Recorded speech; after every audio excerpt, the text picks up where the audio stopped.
యాకోబు రాసిన పత్రిక 4వ అధ్యాయము 8వ వచనం. కొన్ని చిన్న మాటలు అరిములకు ఎదురుగా.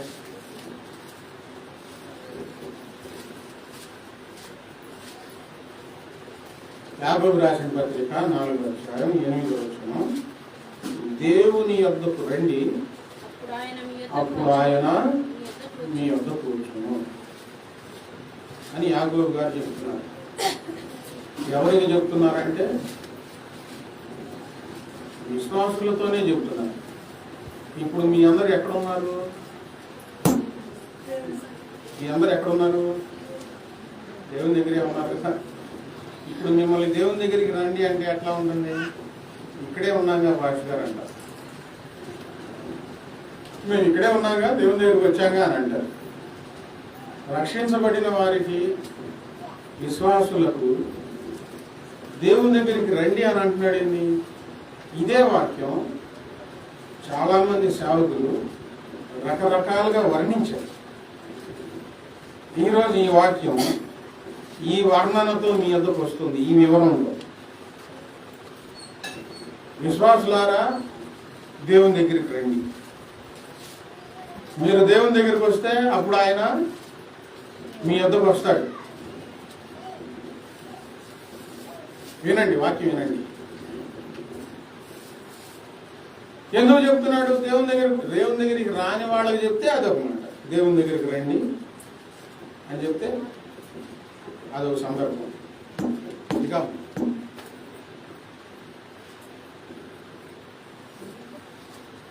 మనిషి ఇక్కడ ఉండి మనసు ఎక్కడో ఉంది. దేవుని దగ్గరికి వచ్చినట్లేనా? మన మనసులో దేవునికి స్థానం దొరకాలి. మనుషులు దేవుని దగ్గరికి వస్తున్నారులే కానీ మనసులో దేవునికి స్థానం లేదు. అందుకు ఆ మాట పరిశుద్ధాత్మ ప్రేరేపణ ద్వారా అలా రాయించబడింది. భావి తరాల వరకు హెచ్చరికగా. మనుషులు కాదు, మనసులో స్థానం ఉండాలి.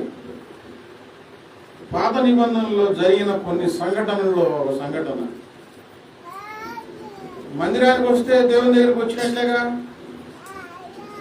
మందిరానికి వస్తున్నారు, వెళ్తున్నారు. మందిరానికి వస్తున్నారు, వెళ్తున్నారు.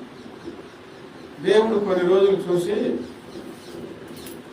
ఎప్పుడు కొన్ని రోజులు చూసి ప్రవక్త దగ్గరికి వచ్చి, అసలు వీళ్ళని నా మందిరావరణములను అడుగు పెట్టమన్న వాడు ఎవడో అడుగు, మిమ్మల్ని రమ్మన్న వాడు ఎవడో నా మందిరం అడుగు అని అన్నాడు.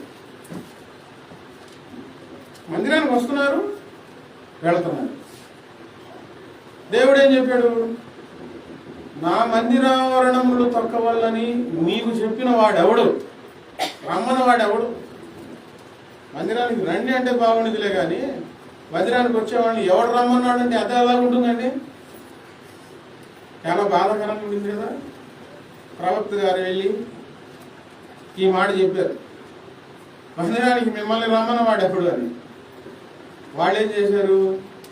ఎందుకు చెప్తున్నాడు ఈ మాట, మనం ఏం సరి చేసుకోవాలి, మనం ఎలా ఉండాలి అని పశ్చాత్తాపడాలి కదా. రాళ్ళు తీసుకొని కొట్టండి ఆయన్ని.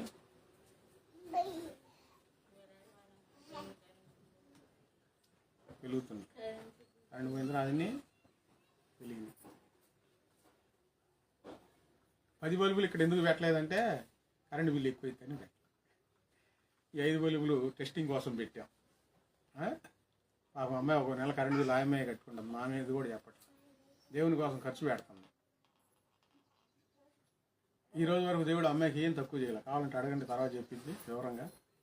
ఇప్పుడు భయం లేదు, ఇప్పుడు చెప్పదు, తర్వాత చెప్పింది. కరెంటు పోతే ఫ్యాన్ కూడా తిరిగేటట్టు ఉండాలి. హల్లెలూయా. ఎవరు రమ్మన్నాడు మిమ్మల్ని అని అంటే వాళ్ళు ఏం చేశారు? ఇంటి రాళ్ళు తీసుకొని పట్టడానికి లేచారు. సరి చేసుకోవాలా. దాని అర్థం ఏంటంటే మందిరానికి వస్తున్నారు కానీ మనసులో దేవునికి చోటు లేదు. మనసులో దేవుడు లేడు. మనసులో దేవుడు లేని వాళ్ళతో ఏం చెప్పాలా? దేవుని దగ్గరికి రండి అని చెప్పాలిగా. మీరు వస్తున్నారు కానీ మీ మనసులో రావట్లేదు. మనసులో చోటు ఉండాలి. మనసులో ఏమున్నాయి? దేవునికి ఇష్టం లేని కార్యకలాపాలన్నీ మనసులో ఉండి నువ్వు దేవుని దగ్గరికి వచ్చి ఏం ఉపయోగం? దేవుని దగ్గరికి వచ్చావని ఎట్లా అర్థమవుతుంది?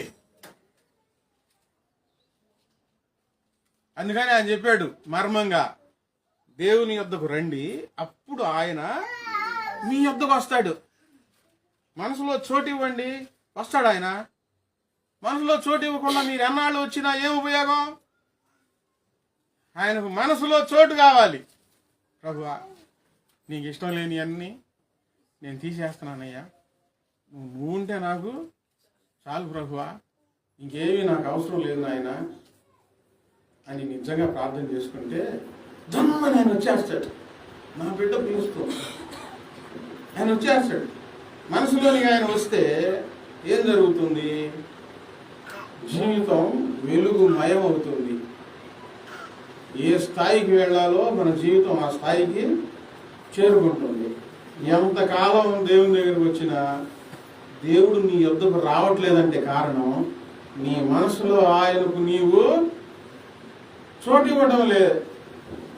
ఓ ఇంటికి ప్రార్థన చేయడానికి వెళ్తే అన్నయ్య కూర్చో అంటుంది, నేను నిలబడే ఉన్నాను.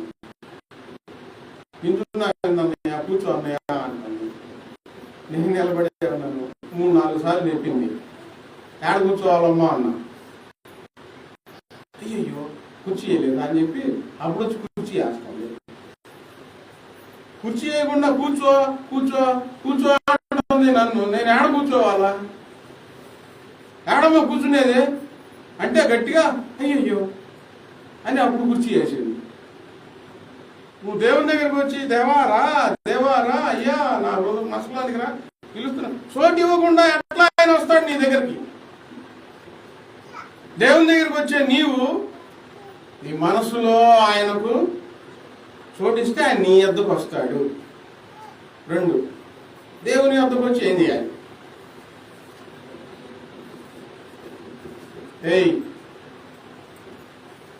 దేవుని యొద్దకు వచ్చి ఏం చేయాలి? మీకు తోచింది చెప్పండి, నేను నేర్పించడానికి ఇక్కడ ఉన్నాను. మీకు బైబిల్ వస్తుంది, మీరు ఇతరులకు చెప్పగలుగుతారు. దేవుని దగ్గరకు వచ్చి ఏం చేయాలి? ప్రార్థన చేయాలి. ఇంకా చెప్పండి, మీకు ఏమనిపిస్తుంది చెప్పండి, తప్పేం లేదు. మీరు నేర్చుకోవాలి, బలవంతులు అవ్వాలి.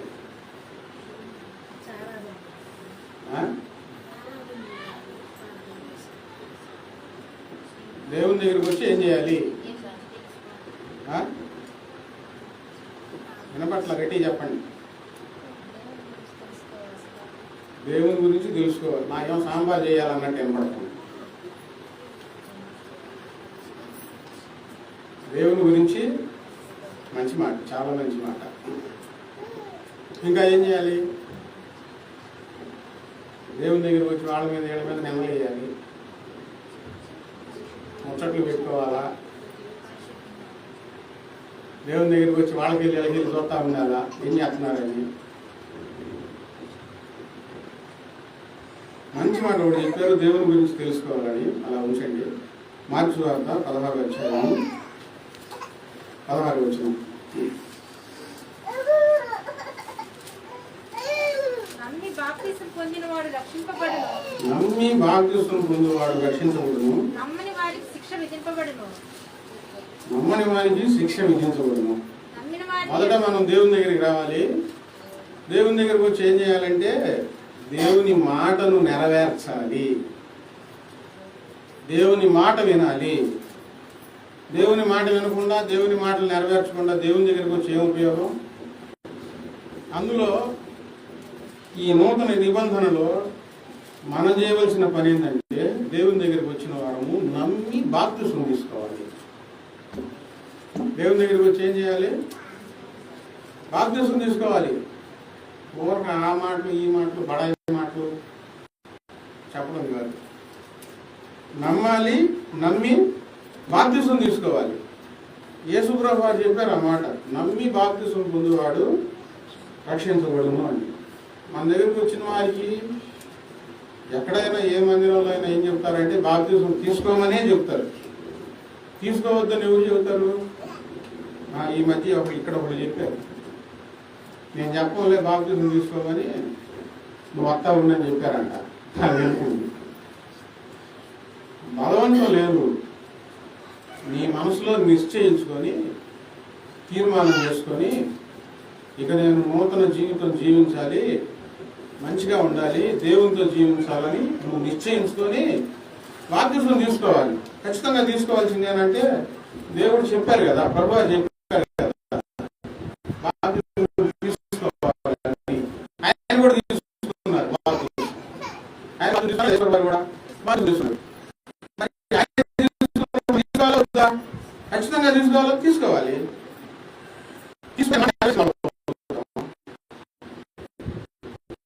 నమ్మి బాప్తిసం అది ఒకటి మీద కాదు, నీ మనసులో నిశ్చయించుకొని నువ్వు ముందుకు వచ్చి తీసుకోవాలి. ఎవరినైనా ఇప్పటివరకు ఎవరైనా ఒత్తిడి చేసావా? సరే బాప్తిసం తీసుకుంటే రోగాలు తగ్గుతాయి, బాప్తిసం తీసుకుంటే కలిసి వచ్చింది, బాప్తిసం తీసుకుంటే మీరు గొప్పళ్ళు అవుతారు, బాప్తిసం తీసుకుంటే ఇల్లు కట్టుకుంటారు, బాప్తిసం తీసుకుంటే పెళ్లి జరిగిందని నేను ఎప్పుడన్నా చెప్పానా? అది దేవుని మాట కనుక దానిని మనం నెరవేర్చాలి కనుక బాప్తిసం తీసుకోవాలి. బాప్తిసం ఎందుకంటే దేవుని బిడ్డ మారబోతున్నానని గురు, నా పాప జీవితాన్ని విడిచిపెట్టి నేను నూతన జీవితంలోనికి దేవునితో జీవించబోతున్నాను అన్నదానికి గుర్తు బాప్తిసం. ఇప్పుడు మన భారతదేశంలో వివాహానికి గుర్తు ఏంటి?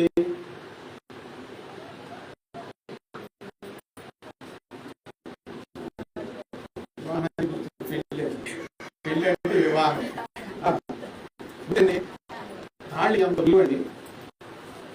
క్రైస్తవుల వివాహం కూడా భారతదేశ చట్ట ప్రకారం తాళి కట్టాల్సిందే, కడతా ఉన్నారు. ఒక ముస్లింస్లోనే తాళి అనేది ఉండదు. భార్య భర్త స్త్రీ పురుషులు ఏకమవుతున్నారు, వారు ఒక జీవితం ప్రారంభించబోతున్నారు అన్న దానికి గుర్తేంది? మెడలో తాళి చూసి వివాహం అయ్యింది గుర్తు. నేను ఫలానామ భార్యను, ఫలానా ఆయన భార్యను, ఆమె కాదు ఆయన, నాకు పొరపాటు గుర్తు అనమాట. క్రైస్తవ్యంలో యేసయ్య బిడ్డగా మారానన్న దానికి గుర్తేంది? బాప్తిసం. నాకు తెలుసులే దేవుడు, నీకంటే నాకు చాలా తెలుసులే దేవుడు, నీకేం తెలుసు దేవుడు, బైబిల్ గురించి నీకు తెలుసా అని ఇలా మాట్లాడవచ్చు, మాట్లాడుతున్నారు.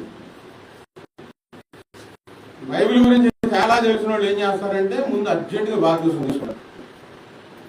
బాప్తిసం తీసుకోకుండా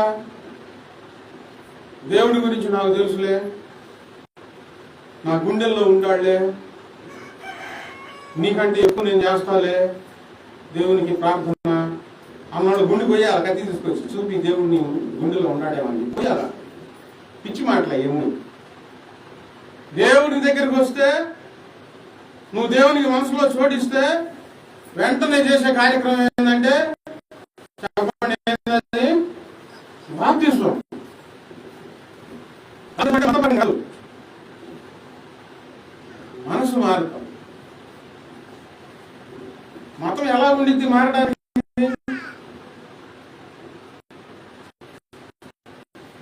యేసు ప్రభువు ఏ మతం గురించి చెప్పలేదు, ఏ కులం గురించి చెప్పలేదు. నా పిల్లలు అనుకున్నాడు ఆయన అందరినీ, ప్రపంచంలో ఉన్న మనుషులందరినీ నా పిల్లలు అనుకున్నాడు ఆయన. గొప్ప దేవుడు అండి. మొన్న ఒక 5-6 రోజుల క్రితం ఒకరు అన్న నేను నమ్ముతాను కానీ అందరినీ నమ్ముతానన్నా, కానీ ఈయన గొప్ప దేవుడు అన్నా అన్నాడు. వినండి. నేను అందరినీ నమ్ముతానన్నా, నా దృష్టిలో అందరూ ఒకటే, నీ దృష్టిలో అందరూ ఒకటే అయితే దేవునికి ఏం సంబంధం అని దేవుడు ఆయన చెప్పాడు. ఆయన గొప్ప దేవుడు అని నేను నమ్ముతానన్నా అన్నాడు. యేసయ్య గురించి తెలుసా? యేసయ్య గురించి తెలుసా అన్నా? నేను బైబిల్ చదివాను అన్నాడు. స్పష్టంగా తెలుసా?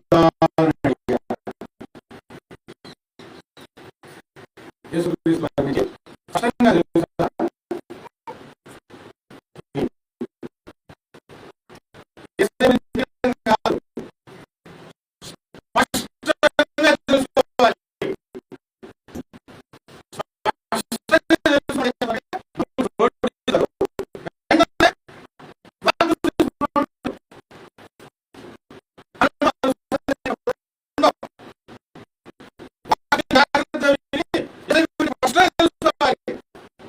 శక్తి ఏంటి?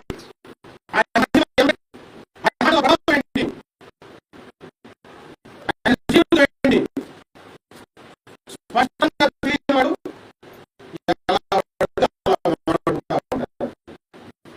స్పష్టంగా తెలిసిన వాళ్ళు వెంటనే బాధ్యత తీసుకుంటారు. కొంతమంది ఎందుకు బాధ్యత తీసుకున్నారో వాళ్ళకి తెలియదు.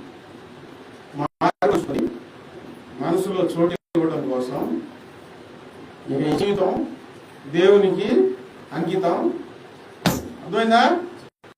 ఈ జీవితం దేవునికి అంకితం. నా ఇష్టం కాదు, దైవ ఇష్టమే నా జీవితంలో జరగాలి.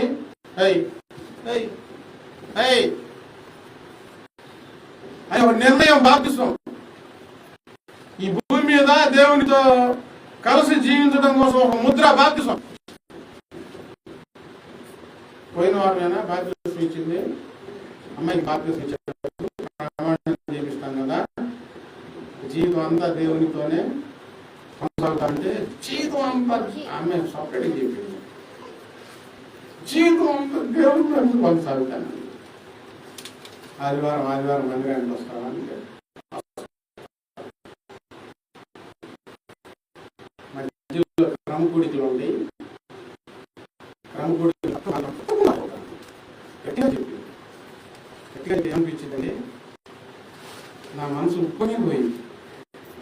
ఎంత గట్టిగా తీర్మానం చేస్తాను. మధ్యలో సమస్యలు వస్తాయి, దేవుని వదిలిపెట్టి వెళ్ళిపోతావా, దేవునితోనే ఉంటావా? సంఘంలో సమస్యలు వస్తాయి, పాస్టర్ గారి ద్వారా సమస్యలు వస్తాయి, ఇంట్లో సమస్యలు వస్తాయి. సమస్యలు వచ్చినప్పుడు దేవుణ్ణి పట్టుకొని ఉంటావా, దేవుణ్ణి వదిలిపెట్టి వెళ్ళిపోతావంటే చచ్చిన దాకా దేవుడినే పట్టుకొని ఉంటాను ఎన్ని సమస్యలు వచ్చినా. అయిపోయి మన శుక్రవారం అమ్మాయి ఎక్కడున్నాను అని చెప్తే, అన్నయ్య నేను రావట్లేదు, రేపు సంస్థ కట్టాలా, ఏమనుకోవాలి, ఆదివారం వస్తాలే అన్నది. ఒక 4 రోజులు గడవలా ఈ ప్రమాణం ఏమైపోయింది? ఏమైపోయింది ఈ ప్రమాణం?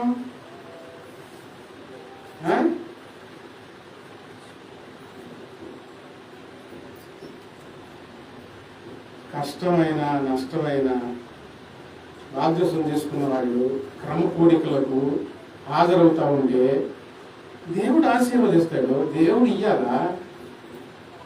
దేవుడు ఆయన గుప్పిలు విప్పి దేవుడు మీకు ఇవ్వాలి.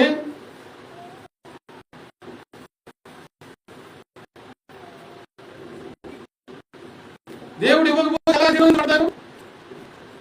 పోయింది ప్రమాణం. ఒకటి,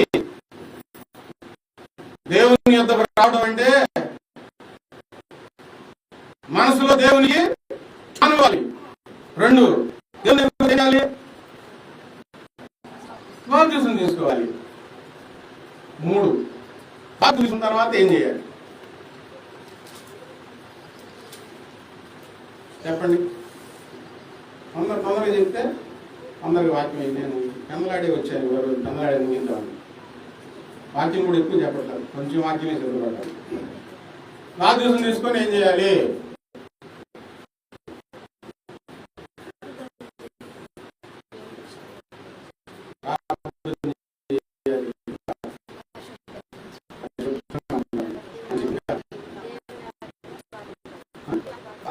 మంచి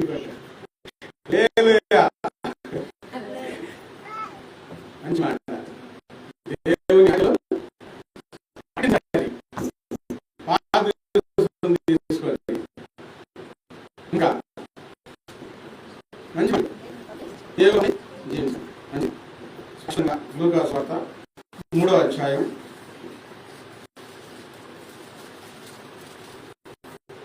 7వ వచనంలో అతడు తన చేత బాప్తిస్మం పొందవచ్చిన జన సమూహములను చూసి బాప్తిస్మం తీసుకోవడానికి వస్తున్నారు యోహాను గారి దగ్గరికి. బాప్తిస్మం తీసుకోవడానికి వస్తా ఉంటే ఆ బాప్తిస్మం తీసుకోవడానికి వచ్చే వారిని చూసి ఏమనాలండి? ఏమనాలి? నేను బాప్తిస్మం తీసుకోవడానికి దిగుతున్నాను హుషారుగా, సంతోషంగా. ఇప్పుడు నన్ను ఏమనాలి? రా దేవుని బిడ్డ, మారిపోతున్నావా, దేవదూతలు సంతోషిస్తారు, రా దిగు, నీళ్ళలో నీకు దిగు అనాలా? సర్పసంధానమా అన్నారు. బాప్తిస్మం తీసుకోవడానికి వస్తా ఉంటే బాప్తిస్మం తీసుకుని వచ్చే పిల్లల్ని సరిగ్గా ఖండించింది ఎవరంటే యోహాను. సర్పసంధానమా అని అన్నాడు. పాము పిల్లలారా అని అన్నాడు.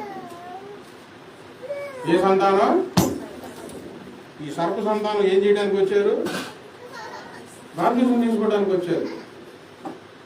ఎందుకన్నాడు వాళ్ళని సర్ప సంతానం అని?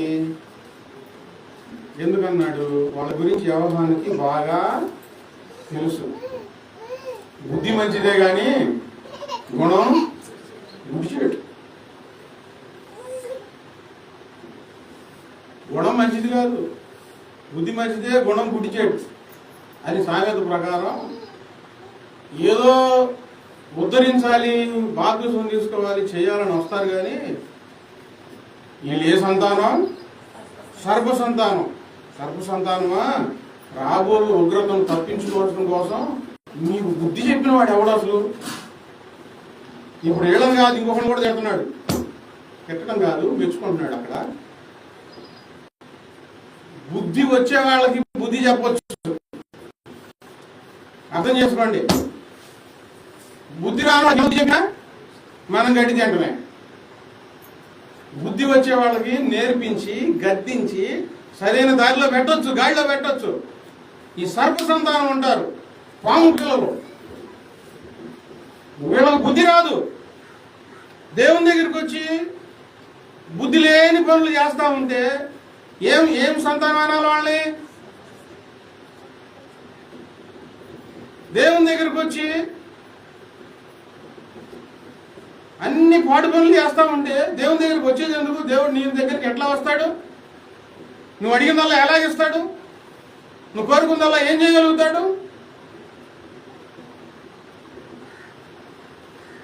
ఎవరు వారి మనసును మార్చుకుంటారు? వీళ్ళకి చెప్తే మన మాట వింటారు, వాళ్ళ మనసు మార్చుకుంటారు, మంచి దారిలో వస్తారు అనుకున్న వాళ్ళు చెప్పడం వేరు. యోహాను గారు ఆశ్చర్యపోయింది ఏంటంటే, సర్ప సంతానం మీకెవరు బుద్ధి చెప్పారు అంటే అంత బలం కలిగిన వాళ్ళు ఎవరు? ఒక మనిషి మారడండి, అతను మారిపోయాడు. పక్కన వాళ్ళకి ఆశ్చర్యం వేసింది. ఎవరు ఇతను మార్చింది? ఎవరు ఇతను మార్చింది? ఎవరు ఇంత మూర్ఖుడిని మార్చింది? ఎవరు అని అనరా? అదే మాట యోహాను గారు అంటున్నారు. ఈరోజు వాక్యం వింటున్న మీరు జాగ్రత్తగా, ఎన్నాళ్ళ నుంచి వాక్యం వింటున్నారో, బుద్ధి తెచ్చుకుంటున్నారో, విని వదిలిపెడుతున్నారో? దేవుడు స్పష్టంగా మాట్లాడుతూ ఉంటే విని వదిలిపెడుతున్నారు. ఏం తెచ్చుకోవాలి? బుద్ధి తెచ్చుకుంటే దేవునికి మంచిది, నీకు మంచిది, దేవునికి సంతోషం, నీకు మంచిది. బుద్ధి లేని పనులు చేస్తే అక్కడ ఏమైనా రాయబడిందంటే, మీకు బుద్ధి చెప్పిన వారు ఎవరు? మారు మనసుకు తగిన ఫలములు ఫలించండి. బాప్తిస్మం తీసుకున్న తర్వాత ఏం చేయాలంటే ఫలాలు ఫలించాలి. ఆ ఫలాలు ఫలించాలంటే మీరు చెప్పినట్లు పరిశుద్ధంగా ఉండాలి, ఒకటి చెప్పినట్టు దేవుని ఆజ్ఞలన్నీ పాటించాలి, మాట వినాలి, ప్రార్థన చేయాలి, ఇన్ని చేస్తేనే ఫలాలు ఫలించగలుగుతాం. ఫలాలు ఫలించని జీవితం ఏం చేయబడుతుంది? 9వ వచనంలో ఇప్పుడే గొడ్డలి చెట్ల వేరున ఉంచబడి ఉన్నది. బాప్తిసం తీసుకున్న వాళ్ళ దగ్గర ఏముందో తెలుసా? బాప్తిసం తీసుకున్న తర్వాత ఏముంది? దేవుని కంచె ఉంది, ఇంకొకటి కూడా ఉంది. ఏంటది? గొడ్డలు ఉంది. చెట్ల వేరున, చెట్లు అంటే విశ్వాసులు, ఈ వేరున ఏముంచబడింది? గొడ్డలు ఉంది, జాగ్రత్త. నువ్వు ఫలాలు ఇవ్వకపోతే వేరు లేచిపోయింది, చెట్టు కాదు. వేర్లుంటే మరలా చిగురించవచ్చు. అసలు వేళ్ళతో సహా ఇంతకుముందు బాప్తిసం తీసుకోవడం మునుపు నువ్వు ఎలా ఉన్నావో ఏం చేసావో అదంతా తర్వాత సంగతి. ఇప్పుడు బాప్తిసం తీసుకున్న తర్వాత దేవుని గొడ్డలు ఉంది నీ దగ్గర. నువ్వు సరిగ్గా ఉండకపోతే, నీ ఇష్టం వచ్చినట్లు జీవిస్తే, దేవునికి కోరుకున్న ఫలాలు ఇవ్వకపోతే వేరున ఏముంచబడింది? గొడ్డలు. పాస్టర్ గారు ఏం చేయడు, ఇంట్లో వాళ్ళు కూడా ఏం చేయకపోవచ్చు. దేవుడు నరికేసి అగ్నిలో పడేస్తాడు. చూసి చూసి చూసి పనికి రాని తీగలను తీసి అగ్నిలో కాల్చివేయనని యోహాను సువార్త 15వ అధ్యాయంలో ఉంది. నువ్వు ఫలాలు ఇవ్వాలి దేవునికి, దేవుని దగ్గరికి రావాలి, బాప్తిసం తీసుకోవాలి. బాప్తిసం తీసుకున్న తర్వాత ఏం చేయాలి? దేవునికి ఫలాలు ఇవ్వాలండి. ఫలాలు ఇవ్వాలి జీవితం ఎందుకు? ఎన్ని ఫలాలు ఇచ్చావు? ఎంత ఫలించావు? ఎన్ని ఆత్మలు నడిపించావు? ఎంత ప్రార్థన చేసుకుంటున్నావు? ఎంత ఉపవాసం ఉంటున్నావు? ఎంత బుద్ధి మార్చుకున్నావు? ఎంత పరిశుద్ధంగా జీవిస్తున్నావు? ఇంతకుముందు అబద్ధాలు ఆడే నీ నోరు నిజం పలకాలి. ఇంతకుముందు మోసం చేసిన నీ మనసు ఇప్పుడు సహాయం చేయాలి. ఇంతకుముందు తగాదులాడి నీ నోరు సమాధానం పలకాలి. నూతన జీవితం జీవించాలి బాప్తిసం తీసుకొని. ఇంకో సంగతి అండి, బాప్తిసం తీసుకున్న తర్వాత వీళ్ళొచ్చి వాళ్ళకెళ్ళి వీళ్ళకెళ్ళి చూస్తూ ఉంటారు. వాళ్ళు ఏం చేస్తున్నారు, వీళ్ళు ఏం చేస్తున్నారు? వీళ్ళు టీవీ చూస్తున్నారా? మనం కూడా చూద్దాం. నువ్వు ఎవరికి వెళ్ళి చూడాలి? ఆయన వైపు చూడాలి కదా, వాక్యం వైపు చూడాలి కదా. వీళ్ళు పండుగలు చేస్తున్నారా? మనం కూడా చేస్తాం. ఎందుకు టీవీ చూస్తున్నాను అంటే నేనేనా అయింది వాళ్ళు చూడటం. ఇక సామెత చెప్పాలా, వాళ్ళు గడి తింటే నువ్వు కూడా తింటావా?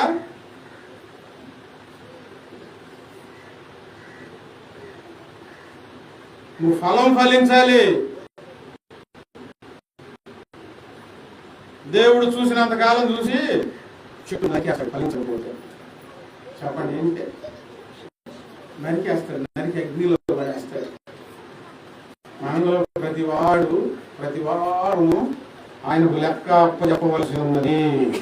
ఏం చేశామో, ఏం మాట్లాడామో, ఎక్కడికి వెళ్ళామో, ఏమి తిన్నామో, ఏమి తాగామో, ఎంత పరిశుద్ధంగా ఉన్నామో, ఎంత అపవిత్రంగా ఉన్నామో, ప్రతిదానికి దేవునికి లెక్క అప్పచెప్పాలా. ఎంతో మందికి లేని భాగ్యం దేవుడు నీకు ఇచ్చి, దేవుడిని పిలిచి ఈ పని చేయి అని చెప్తే బాప్తిసం తీసుకున్న తర్వాత పిచ్చి పిచ్చి పనులు చేస్తే ఎట్లాగండి? అలా ఫలించడానికి ప్రయత్నాలు చేయాలి. ఎన్ని మాటలు చెప్తాం? దేవుని దగ్గరికి కావాలంటే మనసులో చోటు ఇవ్వాలి. రెండోది బాప్తిసం తీసుకోవాలి. మూడోది ఫలించాలి. నాలుగోది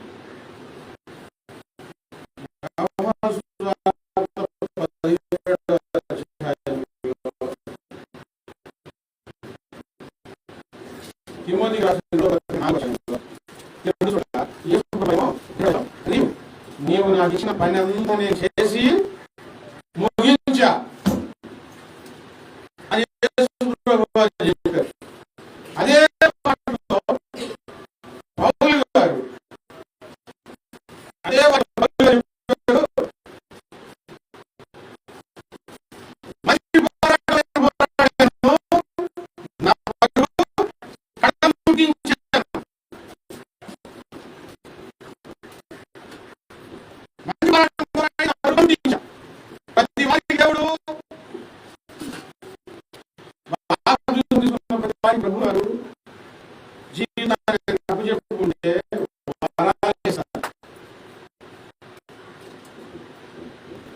పనులు చెప్తారు.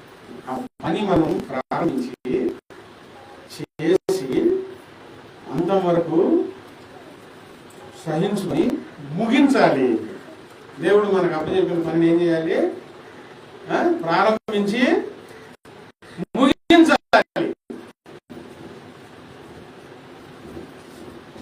పని చెప్పండి. దేవుడు నీకు ఎంత పని చెబుతున్నా నువ్వు వినడంలా, వెంటలా. నాకు ఒక పని చెప్పాడు దేవుడు, నీకు ఒక పని దేవుడు చెప్పాడు. చెప్పకుండా అయితే లేడు. నేను నిజం చెబుతున్నాను. నీ స్థాయిని నా స్థాయిని దేవుడు చూడటం. మనం అందరం దేవునికి సమానమే. ఎవరు ఏమి మోయగలుగుతారో ఆ పని దేవుడు నీకు చెప్పాడు. దేవుడు నీకు చెప్తున్న పనిని ఒకటి వినటం లేదు, వెంటనే పెడదేవుని పెడుతున్నావు. రెండు, ఒకవేళ చెప్పిన అర్థమైనా చేయకుండా నీ సొంత పనులు చేసుకుంటున్నావు. ఇప్పుడు ఏం చేయాలండి? మనం దేవుని పనులు చేయాలా వద్దా? దేవుని పని పక్కన పెట్టి నీ సొంత పని చేసుకుంటున్నావంటే దేవుడు సంతోషిస్తాడా, బాధపడతాడా? పని ప్రారంభించావు, అంతవరకు దాన్ని ముగించాలిగా, సహనంతో ఉండి ఓర్చుకోవాలిగా. సిలువలో యేసుప్రభు వారు మనకు రక్షణ భాగ్యాన్ని ఇవ్వడం కోసం ప్రారంభమైనవి అని శ్రమలు వేగం జావున మధ్యాహ్నం 3 గంటల వరకు ఆ శ్రమలన్నీ ఆయన భరిస్తూనే ఉన్నాడు, ఓర్చుకున్నాడు, సహించాడు. ఎక్కడ ఆయన వద్దు అని తప్పించుకోవాలని ప్రయత్నం చేస్తే ఈరోజు ఈ ప్రపంచంలో ఇంతమందికి ఈ రక్షణ భాగ్యం కలిగేది కాదు, మంచి జీవితం జీవించేవాళ్ళం కాదు. ఆయన ఓర్చుకున్నాడు, ప్రతి దెబ్బను ఆయన ఓర్చుకున్నాడు. ఎందుకు? మనకు రక్షణ భాగ్యం ఇవ్వడం కోసం. ప్రతి బాధను ఆయన ఓర్చుకున్నాడు. మొహం మీద ఉమ్ము వేసే వస్తున్నాడు ఆయన. కొడితే ఆయన ఓర్చుకున్నాడు. ముండ్ల కిరీటం పెట్టి కొడతాడు. ఆ శిలువలో ఆయన చెప్పారు, సమాప్తమైనది. తండ్రి, నువ్వు అప్పచెప్పిన పని నేను అంతా చేసి ముగించా. దేవుని బిడ్డ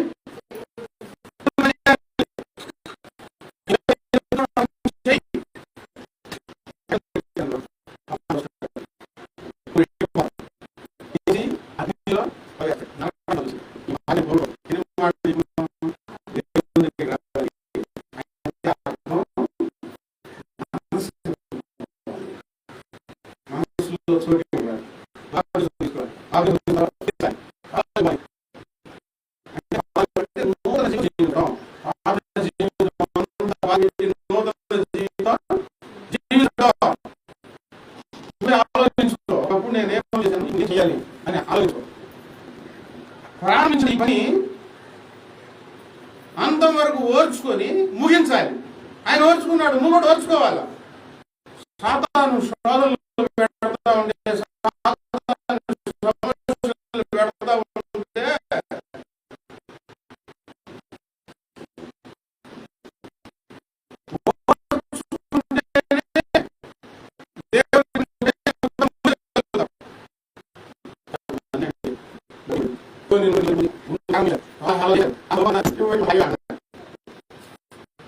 యేసుప్రభువు వారు చెప్పారు, వారు ప్రారంభిస్తారు కానీ కొనసాగరు. అనేకులు ఈ ఇరుకు మార్గంలో పోరాడవలెనని ప్రయత్నాలు చేశారు, కానీ చాలా మంది ప్రయత్నాలు చేశారు, అలసిపోయి ఓడిపోయి విశ్రమించుకొని వెనక్కి వెళ్ళిపోయారు. ముందుకు రాలేదు. నువ్వు పోరాడాలి. పోరాడాలి.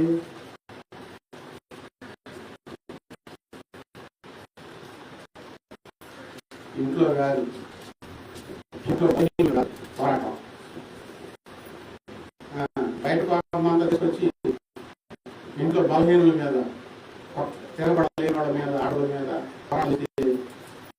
అదేమి పోరాటం? సాతాను నిన్ను ప్రేరేపిస్తుంటే ఆ సాతాను ప్రేరేపణను నువ్వు పోరాడి, నువ్వు చెప్పిన పని నేను చేయను, ఆ పాప జీవితాన్ని నేను అలవాటు పడను, ఇంకా ఆ పాపంలోనికి నేను రాను, ఎన్ని ఆశలు పెడుతున్నా నాకు వద్దు, నాకు యేసయ్య కావాలి అని రక్తం కారినంతగా ప్రార్థనలో పోరాడాలా. నా ప్రభువు కావాలి, నా ప్రభువు పని నేను చేయాలి.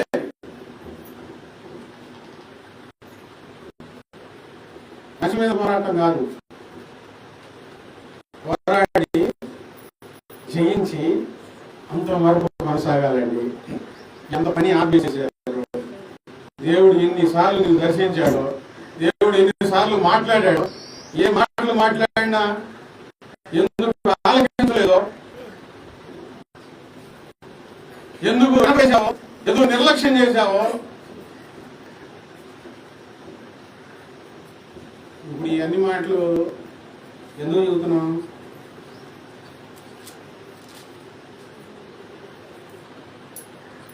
ఇంతసేపు ఒక 40 నిమిషాలు 50 నిమిషాలు ప్రసంగం ఉంది ప్రతిసారి.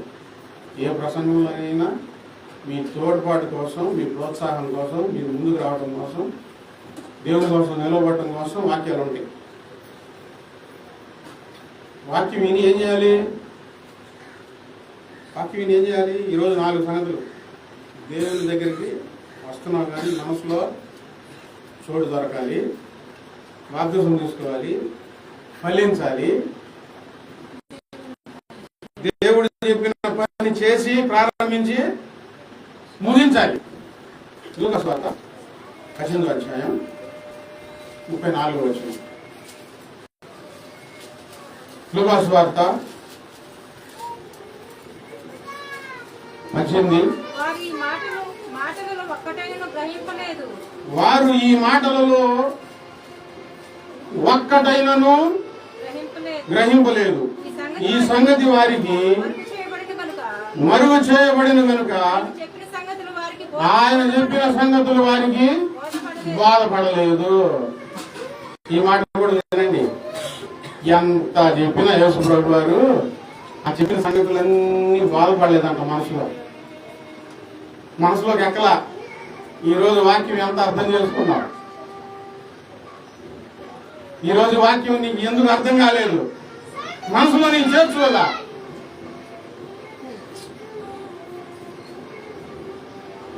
బాధపడాలి, ప్రతి మాట అంగీకరించాలి, ప్రతి మాట నీ గుండెల్లో నీకు చేరాలి. బాధపడకపోతే ముందు పడిపోతాం, తర్వాత నిలిపేయబడతాం. దేవుని దగ్గరికి వచ్చి ఉపయోగము ఉండదు. మోహరించండి, ప్రార్థన చేసుకున్నాం.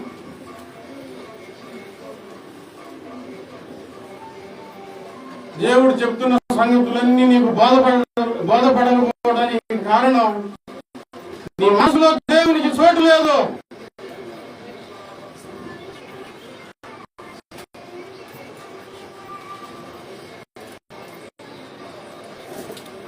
మనసులో దేవునికి చోటు లేనంతకాలం జీవితం అంధకారమయమైపోతుంది.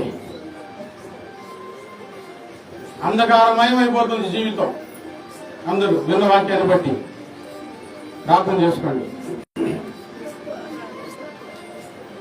4 విషయాలు ఈరోజు మీరు విన్నారు. విన్న సంగతులు మీకు బాధపడినయా లేదా?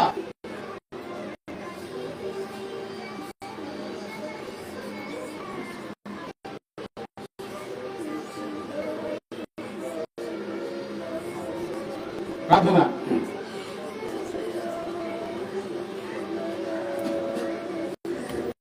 దేవుని దగ్గర వచ్చిన నీవు ఆయనకు మనసులో చోటిస్తున్నావా లేదా?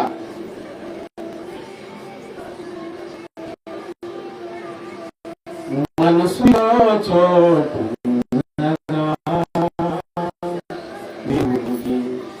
నీ మనసులో చోటున్నదా?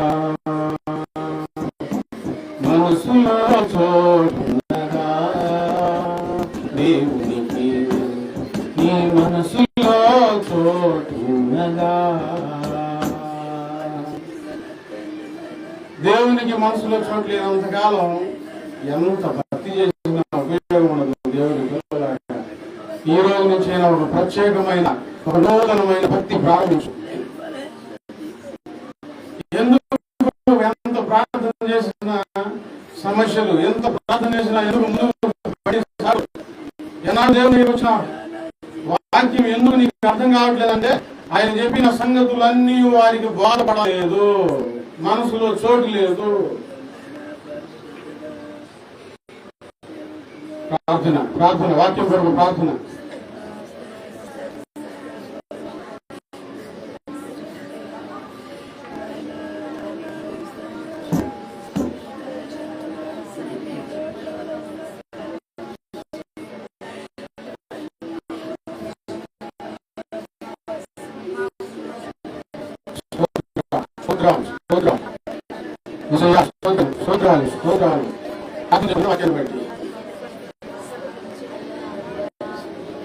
ఫలాలు ఇవ్వాలి దేవునికి. దేవునికి ఫలాలు ఇవ్వాలి. మంచి పోరాటం పోరాడాలి, దొంగ పోరాటాలు కాదు. మంచి పోరాటం పోరాడాలి దేవుని దగ్గర.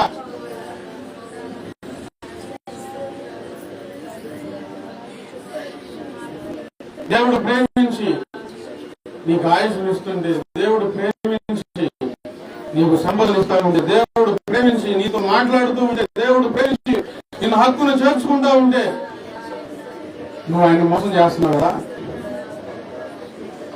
దేవుని దగ్గరే ఉండి మనసులో చోటు లేకుండా చేసుకుంటున్నావు కదా?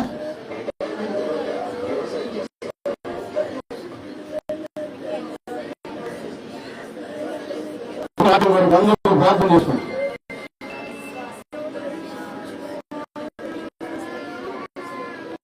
పోరాటం ఆత్మీయ పోరాటం చివరి శ్వాస వరకు పోరాటం ఆగదు. సాగిపోతున్నాను సిలువను మోసుకొని నా గమ్యస్థానానికి. సిలువను మోసుకొని నా గమ్యస్థానానికి. పోరాటం ఆత్మీయ పోరాటం చివరి శ్వాస వరకు పోరాటం ఆగదు. సాగిపోతున్నాను సిలువను మోసుకొని నా గమ్యస్థానానికి.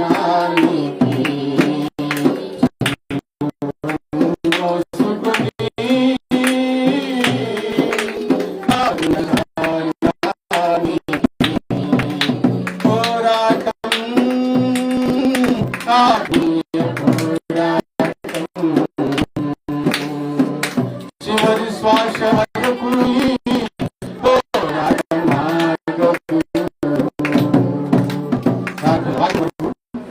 ప్రేరేపించబడిన వాళ్ళు ప్రార్థన. దేవుడు మాట్లాడిన మాటల కోసం కథన.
వలనైతే నమ్మవానికి సమస్తము సాధ్యమే అన్నావు తండ్రి. అతి విశ్వాసంతో నిన్ను అడిగి వేడుకొనుచున్నాము తండ్రి. ఆమేన్. కల్వరి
మీ వందనాలు, స్తోత్రాలు. ఈ కృపా భాగ్యం మాకు ఇచ్చినందుకు వందనాలు.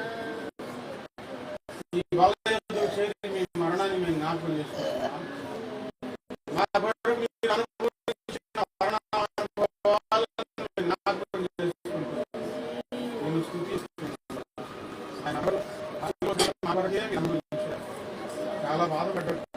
ఒక గాయం, ఒక గర్భం వద్దు అని అంటే అన్ని ఓర్చుకున్నారు. మాకు రక్షణ భాగ్యం ఇచ్చారు.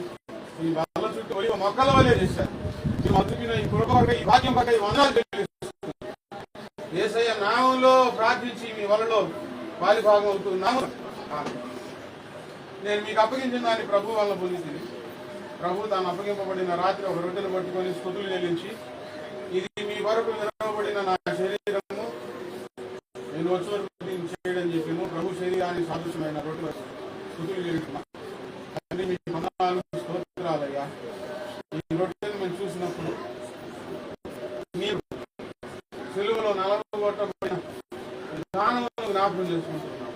గోధుమ గిన్నె కొట్టబడినట్లు ప్రభువా అది పిండిగా మారి ముద్దగా మారి తన మీద కాల్చబడిన రీతిగా మీరు మనుషుల చేతులు ప్రభువా మిట్ట మధ్యాహ్నం ఎండలో 3 బ్రేకులలో రక్త మడుగుల్లో వేలాడుతూ ఈ మాంసాయుక్తమైన దేహమును జీవాహారంగా మార్చి వందనాలు తెలుసు.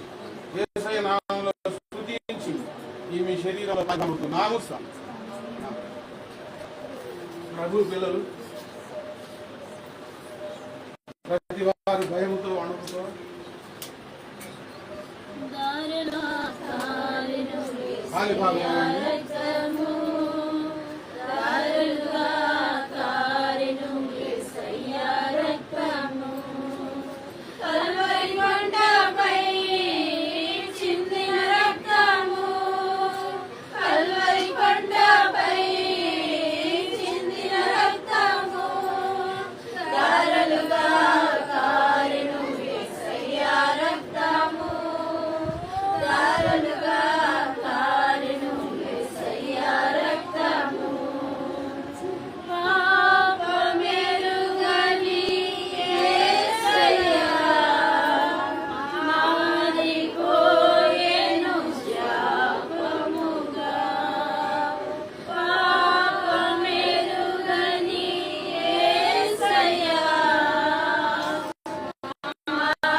భోజనమైన పిమ్మట ఆయన పాత్రను ఎత్తుకొని స్తుతులు చెల్లించి, ఇది మీ వరకు చిందించబడుతున్న మా నిబంధన రక్తము, నేను వచ్చే వరకు దీన్ని చేయడం చెప్పాను. ప్రభు రక్తానికి సాదృశ్యమైన రసపాత్ర స్తుతులు చెల్లించుకుంటున్నాం. తండ్రి మీ వందనాలు స్తోత్రాలయ్యా. ఈ రసపాత్రను నేను చూసినప్పుడు మీరు చిందించిన రక్తాన్ని మేము నాకు చేసుకుంటున్నాం. ద్రాక్ష పండు పితిరిపిగా మారి తన రసం ఇచ్చినట్లుగా నాయన మీరు సిలువలో ఆఖరి రక్త బొట్టు మా కోసం కాల్చారని నమ్మి సూచించవచ్చు. యేసయ్య నామంలో ప్రార్థించి మీ రక్తంలో పాలిభాగం అవుతున్నాను స్వామి. ప్రభు శరీరంలో పాలిభాగమైన వారు ప్రభు రక్తంలో పాలిభాగం అవ్వండి. భయముతో వణుకుతో పరిశుద్ధంగా ప్రార్థనాపూర్వకంగా అపవిత్రంగా జీవించి వారమంతా ఈ పవిత్రమైన బలలో చేయవేయకూడదు. అలా వేస్తే కొంతమంది రోగులయ్యారు, కొంతమంది చచ్చిపోయారు.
పాత్ర అందకపోతే ఈ చేయి చూపించండి.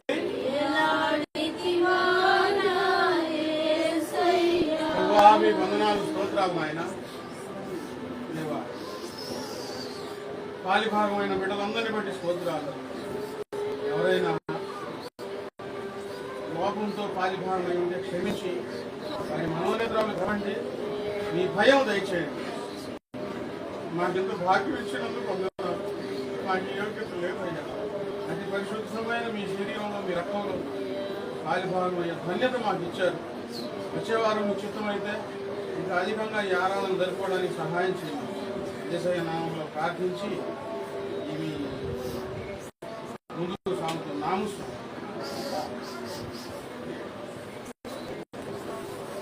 ప్రార్థన చేసుకున్నాం. అందరూ వచ్చే బుధవారం 1వ తారీఖు ఉదయం నుంచి సాయంత్రం 4 గంటల వరకు ఉపవాస ప్రార్థన జరుగుతుంది ఇక్కడ మందిరంలో. అందరూ వినియోగించుకోండి. మన కుటుంబాల కోసం, పిల్లల కోసం, భవిష్యత్తు క్షేమం కోసం ఉపవాసం ఉండి ఉదయం నుంచి సాయంత్రం 4 గంటల వరకు ఏకదాటిన ప్రార్థనలు జరుగుతూ ఉన్నాయి.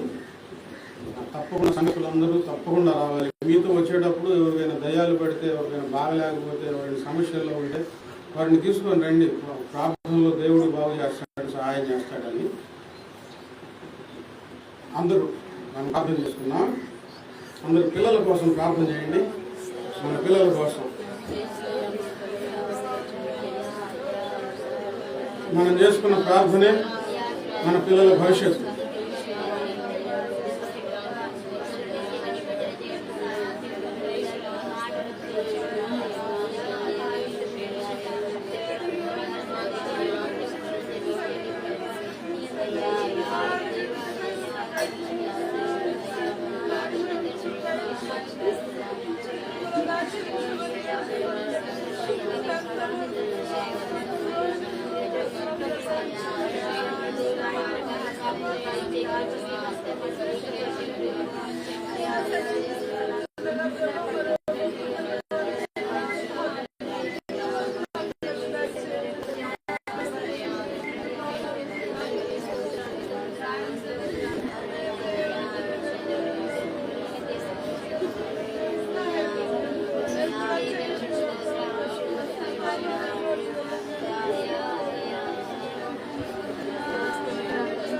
ఆయన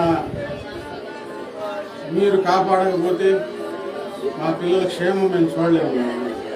మా పిల్లల్ని మీరు కాపాడుతూ ఉన్నారు. పిల్లలందరినీ, సంఘంలో ఉన్న పిల్లలందరినీ మీరు భద్రపరచండి. మంచి భవిష్యత్తు దయచేయండి, మంచి జ్ఞానం దయచేయండి. మీ కొరకు సిద్ధపడి ప్రాణాలు అర్పించే వారిగా తయారు చేయండి. యేసయ్య నామంలో ప్రార్థిస్తున్నాను తండ్రి. మీ ఇంట్లో ఉన్న రక్షణ లేని వారి కోసం ప్రార్థన చేసుకోండి. అందరూ స్తోత్రాలు, వందనాలు, స్తోత్రాలు, స్తోత్రాలు, స్తోత్రాలు. కుటుంబంలో ప్రతి వారు రక్షించబడాలి. యేసునందు విశ్వాసం ఉంచుము, అప్పుడు నీవు నీ ఇంటి వారు రక్షించబడదు అన్న లేఖనం ప్రకారం మా గృహాలలో జరిగించండి అయ్యా. పిల్లల కుటుంబాల సమేతంగా నీ సన్నిధానంలో రావాలి. అలాంటి సహాయం దయచేయండి. యేసయ్య నామంలో ప్రార్థిస్తున్నాము తండ్రి. అందరూ రేపు గురువారం జరిగే ఉపవాస ప్రార్థనలో దేవుడు మనం ప్రార్థన చేస్తున్నా ఆయన మనకు మంచి వాతావరణం ఇస్తున్నాడు. పోయిన 1వ తేదీ కూడా చల్లని వాతావరణం ఉంది. ఈ గురువారం కూడా మంచి వాతావరణం కలగాలని ప్రార్థన చేయండి. అందరూ వందనాలు, స్తోత్రాలు తండ్రి. స్తోత్రాలు, స్తోత్రాలు, స్తోత్రాలు, స్తోత్రాలు, స్తోత్రాలు ప్రభువా, స్తోత్రాలు. యేసయ్యా వందనాలు, స్తోత్రాలు.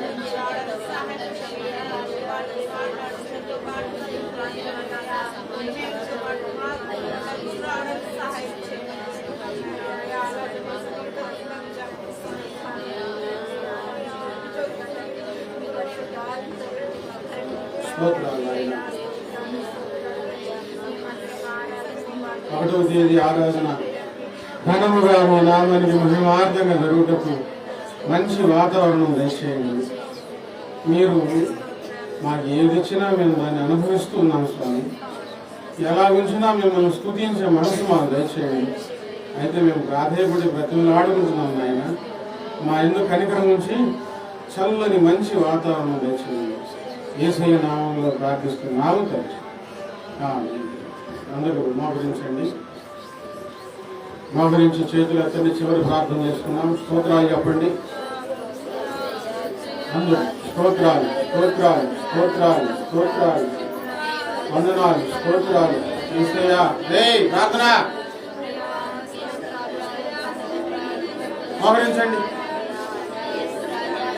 ఆకలి అయిపోయిందా? బాగా చేయకూడదు.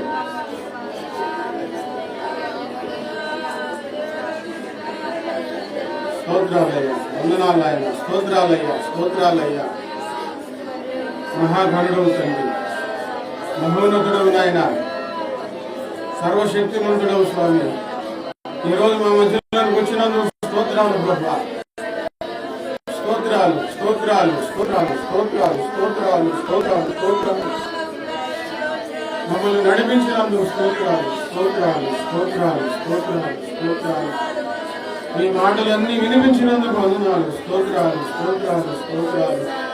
ఆశ్చర్యకరంగా మీ ప్రవచనాలు ఇచ్చి బిడ్డలు బలపరుస్తున్నందుకు స్తోత్రాలు ప్రభువా.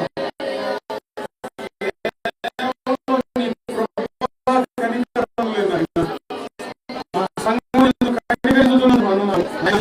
గొప్ప విజయపోతున్న స్తోత్రాలు చేస్తున్నాం. నీవు సర్వకానికి రాజు అయ్యా.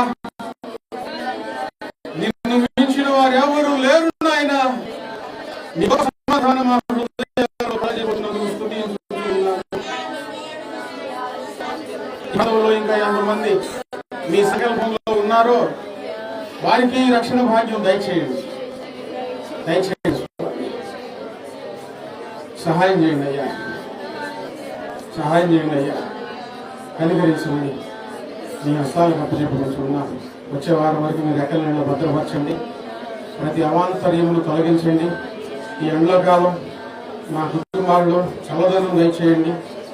ఈ ప్రాంతం అంతా దయచేయండి. వృద్ధులను చిన్నపిల్లలను మీ కవ్యంలో దాచి ఉంచండి, క్షేమం ఉంచండి. ఎవ్వరూ సాధారణ చేతిలో చిక్కుకోకూడదు. అందరూ నీ చేతిలో ఉండాలయ్యా.